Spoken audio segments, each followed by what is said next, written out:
నమస్తే, welcome to our channel. నేను సిరి. AP మాజీ ముఖ్యమంత్రి జగన్మోహన్ రెడ్డి గారికి అయితే కొంతమంది సలహా ఇస్తున్నారు. ఏంటంటే సజ్జలని సాగనంపేసి ఉండవల్లిని సలహాదారులుగా పెట్టుకుంటే మంచిదని. కానీ జగన్మోహన్ రెడ్డి గారికి మాత్రం సజ్జల మీద ఉన్నంత ప్రేమ ఉండవల్లి మీద లేదని చెప్పేసి అయితే కొన్ని వార్తలు వస్తున్నాయి. మరి ఏం చేయబోతున్నారు జగన్మోహన్ రెడ్డి గారు అనేది మనకి వివరించడానికి మనతో పాటు ఉన్నారు ప్రముఖ రాజకీయ విశ్లేషకులు సీతారత్న కుమారి గారు. నమస్కారం మేడం. నమస్తే అమ్మా. మనం ఇప్పుడు చూస్తుంటే సజ్జల ప్లేస్ని ఉండవల్లికి ఇస్తే బాగుంటుందని చెప్పేసి కొంతమంది ఏపీ మాజీ ముఖ్యమంత్రి అయిన జగన్మోహన్ రెడ్డి గారికి సలహాలు ఇస్తున్నారు.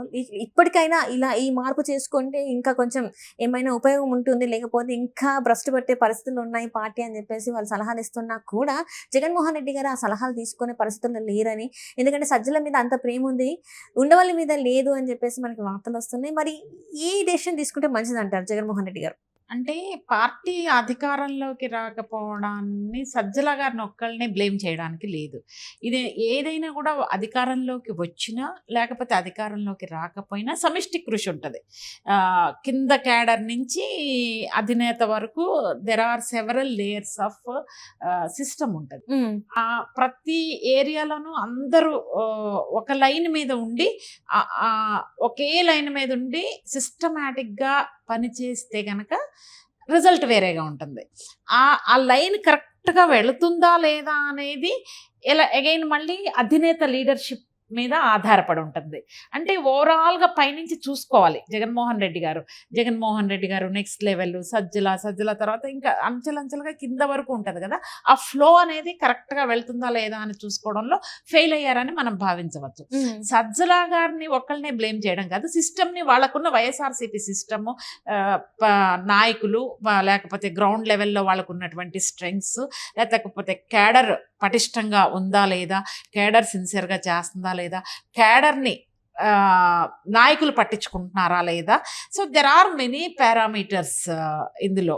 సో ఒకళ్ళని బ్లేమ్ చేయడానికి లేదు. అయితే ప్రధానంగా ప్రతి విషయానికి సజ్జల గారు మీడియా ముందుకు రావడం, ప్రతిదీ సర్వం నేనే అన్నట్టు సకల శాఖ మంత్రి లాగా ప్రధానికి ప్రతి ఏదొచ్చినా కూడా ముందు ఆయన్ని టచ్ చేయడం, సకల శాఖ మంత్రి అని ప్రధానికి ఆయన దగ్గరికి వెళ్ళడం వల్ల ఆయన ఈ నేమ్ను కూడా తీసుకోవాల్సి వస్తుంది. ఎందుకంటే ప్రధానికి మీరెందుకు ముందుకు రావడము, రెస్పెక్టివ్ ఇన్ఛార్జెస్ ఉంటారు, లీడర్స్ ఉంటారు. జగన్మోహన్ రెడ్డి గారికి ప్రాపర్ కమ్యూనికేషన్ వెళ్ళాలి. సర్వం నేనే అంటే కుదరదు కదా.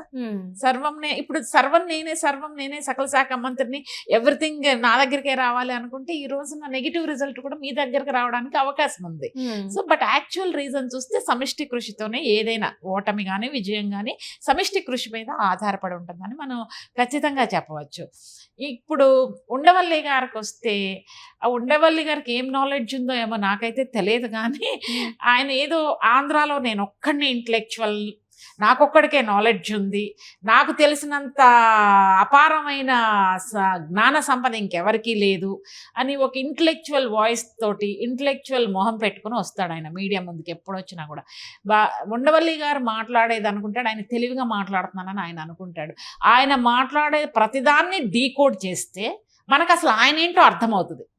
ఉండవల్లి గారు మాట్లాడే ప్రతి స్టేట్మెంట్ని మనం డీకోడ్ చేస్తే what is Undavalli, what is his intentions behind that, మీరు ఏం మాట్లాడుతున్నారు, ఏ ఉద్దేశంతో మాట్లాడుతున్నారు, మీరు ఏ విధమైన సంకేతాలు ఇస్తున్నారు, మీరు ప్రజల్ని తప్పుదోవ పట్టించే విధంగా మీ స్టేట్మెంట్స్ ఇస్తున్నారా, మీరు ఒక్కళ్ళే ఇంటలెక్చువలా, మీకే అన్నీ తెలుసా, మీకన్నా తెలివైన వాళ్ళు మస్తు మంది ఉన్నారు ఆంధ్రాలో, వాళ్ళందరూ మీ గురించి ఏమనుకుంటారు, మీరు మాట్లాడే విధానం, మీరు సలహాలు ఇస్తే తీసుకునే స్థాయిలో జగన్మోహన్ రెడ్డి గారు ఉన్నారా, మీరు సీనియర్ అయితే అయి ఉండొచ్చు, మీరు వర్క్ చేస్తే చేసి ఉండొచ్చు రాజశేఖర్ రెడ్డి గారి దగ్గర, that doesn't mean that you are a super intellectual అని అనుకోవడానికి కూడా లేదు ఆయన్ని. బట్ ఓకే, ఆయన అనుకుంటారు కాబట్టి ఓకే, మీడియా కూడా ఆయన చూపిస్తుంది కాబట్టి ఓకే వినాలి, మనం డీకోడ్ చేసుకుంటే ఆయన వాట్ ఈస్ హీ అని అర్థమవుతుంది. అంటే ఇప్పుడు మీరు అన్నదాన్ని బట్టి చూస్తే ఇక్కడ సజ్జల గారు ఎంత ఉన్నారో ఉండవల్లి కూడా అంతే ఉన్నారు, పెద్దగా ఏమి ఫరక్ పడదని అంటారా మరి? అంటే సజ్జల గారు ఎలా మాట్లాడతారంటే, ఆయన మాట్లాడేటప్పుడు చాలా వెరీ డీసెంట్ పర్సనాలిటీని నేను, ఆయన వే ఆఫ్ టాకింగ్ కూడా ఎలా ఉంటుందంటే, ఒక ఫ్లో ఎట్లా వస్తుందంటే, వీళ్ళు మిగిలిన ఈ 5 ఉన్నారు కదా వాళ్ళలాగా కాకుండా సాఫ్ట్గా మాట్లాడి ఏదో ఎడ్యుకేటెడ్ని, నాకంతా కొంచెం నాలెడ్జబుల్ పర్సన్, డీసెంట్గా మాట్లాడుతున్నాననే పిక్చర్ ఇవ్వాలనుకుంటారు, కమ్యూనికేట్ చేయాలనుకుంటారు. But Mm. Okay, that is his style అనుకోండి, మనం తప్పు పట్టకూడదు. ఆయన ఆయన స్థాయిలో ఆయన కృషి చేసి ఉంటారు. ఎందుకంటే జగన్మోహన్ రెడ్డి గారు ఆయనకి అధిక ప్రాధాన్యతని ఇచ్చారు కాబట్టి పాపం సలహాలు ఇచ్చే ఉంటారు జగన్మోహన్ రెడ్డి గారికి, అవి వర్కౌట్ అవ్వాల. అంటే ఆయన ఇంకా ఇంప్రూవ్ చేసుకోవాల్సిన, సజ్జల గారు ఇంకా రాజకీయాల్లో ఇంకా నేర్చుకోవాల్సింది చాలా ఉంది. కానీ ఇక్కడ జగన్మోహన్ రెడ్డి గారు ఓడిపోయాక సజ్జల గారిని బాగా చితకబాదారన్నట్టు కూడా మనకి వార్తలు వచ్చాయి. సజ్జల గారు సజ్జల గారిని ఇంకా వాళ్ళ కుమారుడిని ఇప్పుడు ఇద్దరు కూడా అజ్ఞాతంలో ఉన్నట్టు కూడా మనకి వార్తలు వస్తాయి. సజ్జల ఆయన వాళ్ళ అబ్బాయి. జగన్మోహన్ రెడ్డి గారు చూడాలి, అంటే యాక్చువల్గా నేను ఇది వినలేదు ఇప్పటి వరకు, కానీ జగన్మోహన్ రెడ్డి గారు అట్లా చేస్తే కనుక ఇప్పటికే తెలుగుదేశం పార్టీ శ్రేణులు ఆయన్ని సైకో అంటారు, లేకపోతే యూనో పాజిటివ్ యాటిట్యూడ్ ఉండదు, నాయకత్వ లక్షణాలు లేవు, కక్ష సాధింపు పాలిటిక్సే ఉంటాయి ఆయన దగ్గర, పరిపాలన తెలియదు, ఓన్లీ ఆ బటన్ నొక్కడం, అది సంక్షేమ పథకం, ఇది ఒక ఒపీనియన్ పొలిటికల్ పార్టీస్ లో ఉంది. అదే బలంగా ప్రజల్లో కూడా తీసుకుని వెళ్ళారు.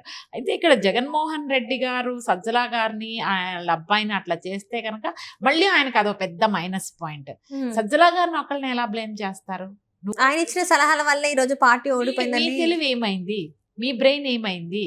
మీరు చీఫ్, యువర్ పార్టీ సుప్రీం కదా, మీరు ఓన్ గా ఆలోచించాలి. ఇప్పుడు నువ్వు ఒక సలహా నాకు ఇచ్చావనుకోమ్మా, నేను తీసుకుంటా, కానీ నేను దాన్ని ఎనలైజ్ చేసుకుంటా. రైట్. ఎంతవరకు ఇది కరెక్ట్, దీని వెనకాల ఇంటెన్షన్ ఏంటి, whether it is feasible or not, దాని మీద ఒక సమీక్ష చేసుకుంటాను. నాకనేది ఒక ఓన్ బ్రెయిన్ ఉంది కదా, దాన్ని యూజ్ చేయకుండా సజ్జల కుక్కను చూపించి నక్క అంటే నక్క అంటారా జగన్మోహన్ రెడ్డి గారు? అలాంటప్పుడు మీరు ఆ స్థాయిలో ఉండడం అనవసరం కదా. So he has his own brain కదా జగన్మోహన్ రెడ్డి గారు. సో జగన్మోహన్ రెడ్డి గారు తప్పకుండా Sajjala is part of failure. Definitely he's a part of failure, no doubt on that, because he's a close to Jagannamohan Reddy garu. So Jagannamohan Reddy garu ఆలోచించాల్సింది ఏంటంటే, వాళ్ళని ఇబ్బంది పెడితే కనుక అది మూర్ఖత్వం. మీరు సరిగ్గా ఆలోచించలేదు, మీరు సరైన నిర్ణయాలు తీసుకోలేదు, మీరు అంచనా వేయలేకపోయారు ప్రజల నాడిని. మీరు ఎంతసేపు ప్రజలకి వాలంటీర్స్ కి మధ్య డైరెక్ట్ పెట్టుకున్నారు, మీరు ఎమ్మెల్యేలని ఎంపీలని ఇగ్నోర్ చేశారు. రైట్, అది కరెక్ట్ కాదు. వాళ్ళని ఎలా ఇగ్నోర్ చేస్తారు? సర్వం నేనే, నా బొమ్మ చూసే ఎమ్మెల్యేకి ఓటేస్తారు, నా బొమ్మ చూసే ఎంపీకి ఓటేస్తారు అని అనుకోవడం కరెక్ట్ కాదు. ప్రజలు ఎప్పుడు కూడా లోకల్ లీడర్ కూడా మనకు మంచిగా ఉన్నారా లేదా అనేది చూస్తారు. ఏ పార్టీ మంచిగా ఉంటే అది ఏ పార్టీ అయినా కూడా లోకల్ ఎమ్మెల్యే మనల్ని రక్షిస్తాడు, మనకి భరోసా ఉంది, మన సమస్యలను తీరుస్తాడు అని ప్రజలకి నమ్మకం ఉన్నప్పుడు ఆ వ్యక్తి మీద గౌరవం ఉంటే వేస్తారు, ఇర్రెస్పెక్టివ్ ఆఫ్ పార్టీస్. కొన్నిసార్లు పార్టీ అధినేతను చూసి అది చాలా మెయిన్ ఉంటుంది, పార్టీ అధినేతని ఎక్కువ రోల్ ఉంటుంది, ఓవరాల్ గా స్టేట్ ని రూల్ చేస్తారు కదా. సో రకరకాల పారామీటర్స్ ఉంటాయి, కాంబినేషన్స్ ఉంటాయి ఓటమికి. సో సజ్జల గారిని మరి ఆయన ఏ విధంగా ట్రీట్ చేస్తున్నారు అనేది మనకి తెలియదు. కాకపోతే సజ్జల గారు కూడా కేర్ తీసుకుంటున్నారు. పార్టీ ఇది అయితే నేను విన్నా, పార్టీ కేడర్ కూడా సజ్జల గారిని వేలెత్తి చూపిస్తే కనుక వాళ్ళు అంతు చూస్తామని సజ్జల గారు కూడా హీఈస్ ప్రొటెక్టింగ్ హిమ్సెల్ఫ్. నన్నే మీరు బ్లేమ్ చేయడానికి వీలు లేదు, అలా మాట్లాడితే మీ మీద తీవ్రమైన చర్యలు ఉంటాయని కమ్యూనికేషన్ సజ్జల గారి దగ్గర నుంచి వెళ్ళింది అనేది వినికిడి. But we don't know actually what happened, really we don't know. ఇది బయటకు వచ్చినటువంటి న్యూస్. ఈ పానకల నొప్పటిలాగా ఈ ఉండవల్లి వచ్చి మధ్యలో దూరుతుంది. అంటే ఆయన ఇప్పుడు రాజకీయ నిరుద్యోగి అయిపోయారు కదా. సర్లే, మళ్ళీ జగన్మోహన్ రెడ్డి గారు ఏమన్నా అవకాశం ఇస్తారేమో, మళ్ళీ ఏదన్నా సలహాలు ఇచ్చి ఏదో మళ్ళీ మీడియాలో ఉందామని, ఆయన మీడియాలో కనిపిద్దాము, మళ్ళీ లైమ్ లో ఇట్లోకి వద్దామని ఉండవల్లి గారు ఏమన్నా అనుకుంటున్నారేమో తెలీదు. బట్ ఓకే, ఆయన he feels himself is a very great, let him feel. Right, thank you so much. Thanks అమ్మా.